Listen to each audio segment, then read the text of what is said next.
Welcome to UA TV's Head to Head. This is Vivica Williams, and we are joined today by Dr. Roman Torgovitsky. He is the founder of Wounded Warriors Ukraine, an organization that helps wounded veterans, volunteers, and paramedics deal with the effects of war. Thank you so much for being with us today, Roman. It's a great pleasure. Thank you for inviting. And I know you started Wounded Warriors in December 2014, just as the war in Donbass was really starting to get underway. What did you see, or rather not see, in Ukrainian society that let you know that this program was needed? Well, it was very clear that there was an exceptional need for post-traumatic stress disorder rehabilitation. At the time, especially Ukrainian government didn't have any capacity really to provide post-war shock trauma rehabilitation. And this is exactly what the goal of the project was, to bring the capacity to Ukrainians on how to bring back soldiers ultimately from the war into peace and pave the way into the peaceful life.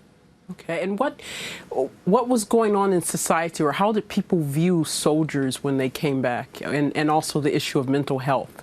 It was a completely different, it was a completely new experience for Ukrainians. Ukraine has not been into substantial war for many years, aside from during Soviet times in Afghanistan. So there were really no professionally trained psychiatrists and psychologists who could actually provide the expertise, and therefore the path that we chose is peer-to-peer support. So in the society, in post-Soviet society, there is a very strong, powerful attitude against psychologists. Veterans do not oftentimes trust psychologists, so therefore we train veterans who have gone through the experience of surviving on the edge between life and death. We train them on providing integrated psychophysiological rehabilitation.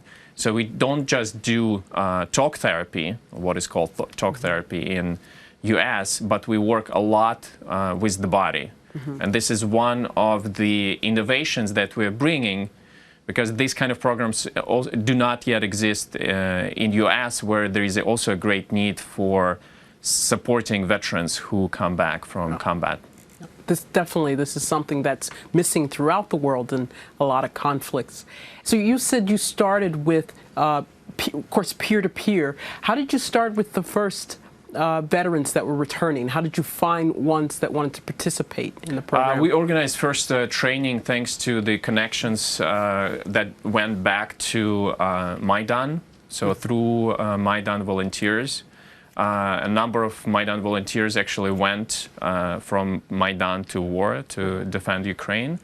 And through these connections, we attracted veterans. They've gone through the training.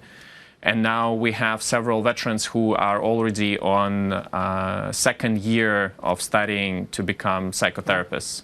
Oh, wow. So this program has branched out. And I've read about you have combat shock trainers. What exactly are these people? What are their roles? So their roles is to travel throughout Ukraine. We organize trainings throughout Ukraine.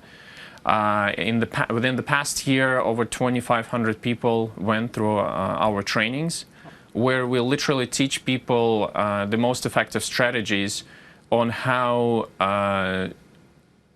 to work with post-war stress, post-traumatic stress symptoms. So a lot of the guys who come back from the front lines, they have problems with sleep, they have problems with body pains, they have problems with communicating with their friends, because it's much harder for a civilian to actually understand the experience of somebody who was fighting. And it's actually something very similar that was and still happening in US. Absolutely. So through our trainings, our veteran trainers travel throughout Ukraine and provide this basic information of how veterans change when they go from peace into the war. So, for example, people live a lot out of their instincts because everybody is trying to survive when fighting.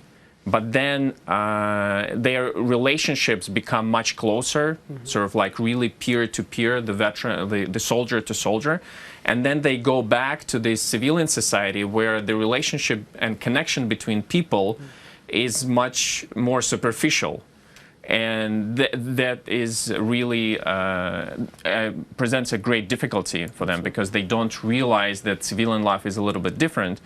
So we educate veterans and try to share the knowledge and give them concrete instruments that are rooted in psychology and in manual medicine that help them to understand what happened to them, how they changed. Their families, it's very important to understand for the families how their loved ones have changed during the course of the war. So as a result, the communication within family improves. They get much more resources. We work a lot with body pains. So as a result, body pains decreases. They start sleeping much better. Sleep is a huge problem in the greater society. So once the sleep improves, then veterans become much more relaxed and emotionally available for communication with families.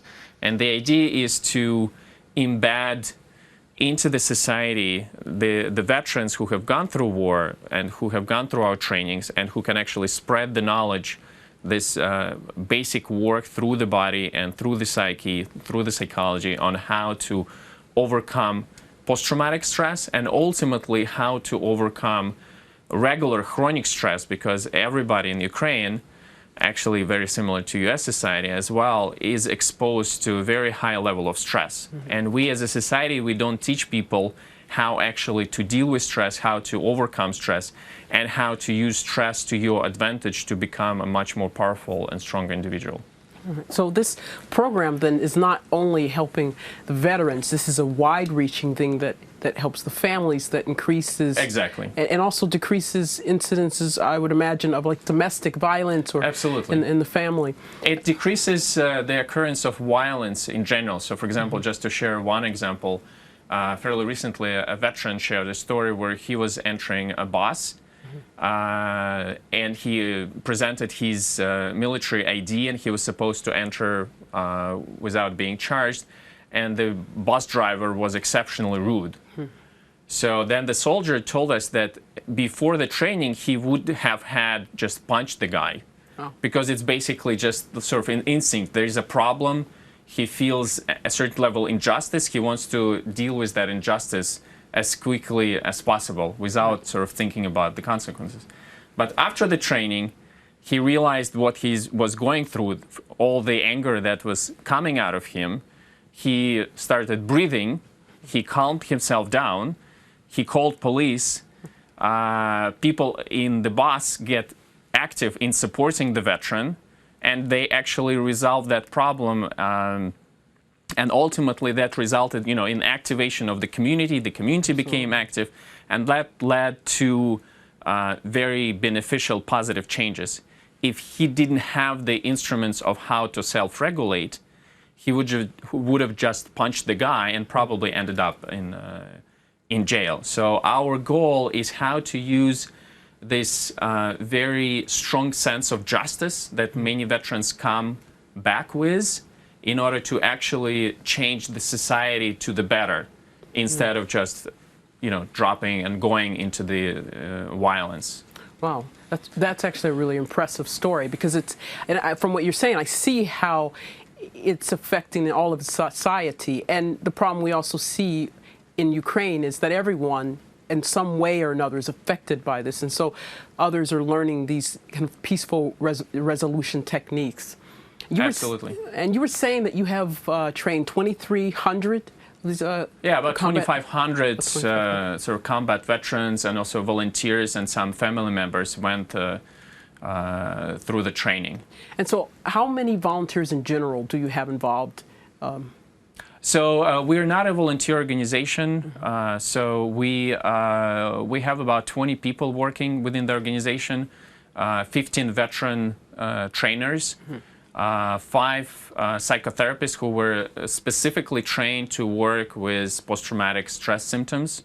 And so these are the guys and women who travel throughout the country and provide the training. Oh. And the methodology that we are, every time we are recreating the methodology and improving it, because all of the methodologies that had existed before were sort of very fragmentary. So they were, either purely psychological methods or purely physical therapy methods. The innovation that we are creating here in Ukraine really is combining all of the effective methods to work on the entire person comprehensively. Wow. So we're rebuilding some of the psychological functions. So, for example, the sense of the boundary. A lot of the problems and communication conflicts happen because people don't feel their own boundary, they don't feel the boundary of the other person, and therefore they have no ability to respect the other person's boundaries and value system. And once people start understanding their own boundary, once they start feeling their body, their emotions, once they are aware of what is going on with them, they can also much better respect the process that the other person is going through. And we teach special also conflict resolution skills that help people, instead of using physical force to resolve the conflicts, which is a very popular thing in Ukraine, as you can see, unfortunately, among especially politicians, actually to use the energy and motivation to rechannel it to better understand each other, rather than using the force. And so it's been a little over 2 years since your program's been running. Could you give us an idea of how many people you think that you've reached or directly or indirectly helped with this program? So probably at this point, our first year was sort of pretty slow. Only about a couple of hundred people we worked with. The second year, we worked with many more people. And that was thanks to an amazing support that we got from many individual donors in US and Canada, in Europe, because the entire first year we existed purely thanks to private donations. And then the next year, the National Endowment for Democracy sponsored a lot of our work. And later on, we started working also on reforming the concept of psychophysiological and psychosocial rehabilitation in Ukraine, thanks to the USAID. Okay.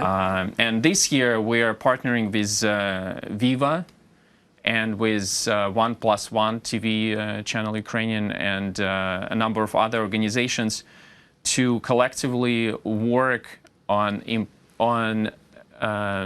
awareness of how life of a disabled person looks like in Ukraine. There are a number of veterans who have been amputated, so whose extremities have been amputated, and we are working to bring more understanding and acceptance in the Ukrainian society towards this issue, as well as to fundraise for the guys for athletic prosthetic devices, so that they can actually engage much more, so that they can run. We work with part of this consortium of organizations is Run Ukraine, which organizes marathons, and so a number of these guys, veterans, will be running in marathon, and we are preparing them from the physical therapy perspective, and also we train them so that they can actually run and feel that even though they have that physical disability, they can actually go out and run and achieve their goal. Okay. So changing perceptions. Exactly. Right. And I know recently the organization has been featured in a charity issue of Viva magazine. Yes. Could you tell me a little bit about this? Yes, this is actually a wonderful project which brings together some of the best photographers in Ukraine they make an absolutely amazing pictures that portrays the power of the veteran, the power of the experience, even though some irrespective of the amputation themselves, and also presents stories of each veteran, so that people at large in the society can feel what that experience of fighting and protecting Ukraine was like, and what the life after the war is like for these guys. And we are also concurrently we're providing psychological support and physical support for training and for overcoming the post-traumatic stress symptoms. Wow. Wow. I'm really impressed with the work that you've been doing. Thank you. Thank you very much for joining me today, Roman, and for working to change perceptions about disabled people in Ukraine. We're not really disabled, but veterans, and the ideas about mental health and care of people. Thank you so much for inviting me. We were joined today by Dr. Roman Torgovitsky with Wounded Warriors Ukraine. This has been Vivica Williams with UATV. Thank you.